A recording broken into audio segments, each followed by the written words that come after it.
লঙ্গা উল্লাপাড়াবাসী আল্লাহর দরবারে শুকরিয়া জানায় যিনি আমাদেরকে মুসলমানের ঘরে জন্ম দিয়েছেন।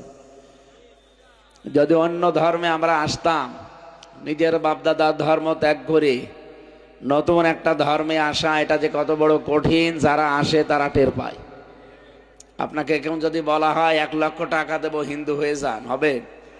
বলেন দেখেন আপনাদের কে বা ইমান আছে? 1 প্যাকেট বিড়ি দিলে যেখানে বিক্রি হয়ে যায়। আপনি কি মনে করেন ভোটের আগে বিড়ি খাওয়া, চা খাওয়া, এ খেয়ে ভোট দেওয়া ওইটাও কিন্তু ইমান বিক্রি করা শামিল? এগুলো মনে হয় এ জেলায় এখনো শুরু হয়নি।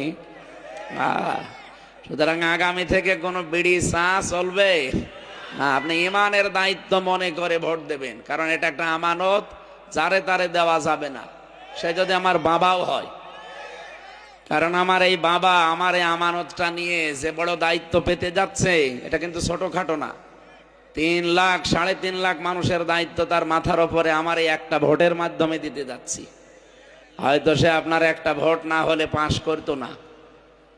সুতরাং সে যদি পাশ করে আর এরকম 151 জন যদি তৈরি হয়ে যায় বাংলাদেশে, ইনশাল্লাহ এদেশে আর নামাজের ওয়াজ করা লাগবে না, রোজার ওয়াজ করা লাগবে না, যাকাতের জন্য বলা লাগবে না। এমনিতেই এগুলো রাষ্ট্রীয়ভাবে কায়েম হয়ে যাবে ইনশাআল্লাহ।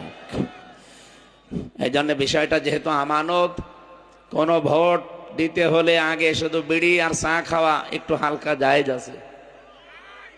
খাবেন আপনারা? বিড়ি খাওয়া, চা খেয়ে ভোট দেওয়া যেমন ইমান বিক্রি করা। আপনাকে আমি 1 লক্ষ টাকা দিতে চাচ্ছি, অথচ আপনি হিন্দু হতে চান না, ওটাও তো ইমান বিক্রি করা। 1 লাখ দিতে চাইলে রাজি হন না, অথচ 15 টাকার বিড়ি দিলে রাজি হয়ে যান, মানে এটা কি পাগল? এই পাগলামি আর করা যাবে না ইনশাল্লাহ।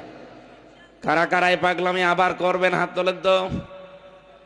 ও আলহামদুলিল্লাহ, এলাকা মানুষ সচেতন আছে, যাতে মাতাল হলো তাহলে ঠিক আছে না। এই জন্য বলছি, কারণ এটা যদি রংপুর বিভাগ হইতো, তো রাজশাহী বিভাগ তো খুব চালাক, রংপুর হলে 2 হাত তুলতো। ওই বিভাগের মানুষ ওদের যেটা নাম দিয়েছে এমনি দেয়নি।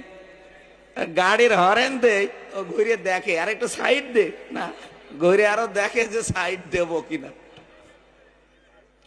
এই জন্য ওদের নামও একটা আছে, আমি নামটা নাই নিলাম। আমাদের অন্তত রাজশাহী বিভাগে যারা আছেন তাদের তো আর এই নাম নেই, আছে? আপনাদের একটা নাম আছে, আমি ওইটা নিলাম না।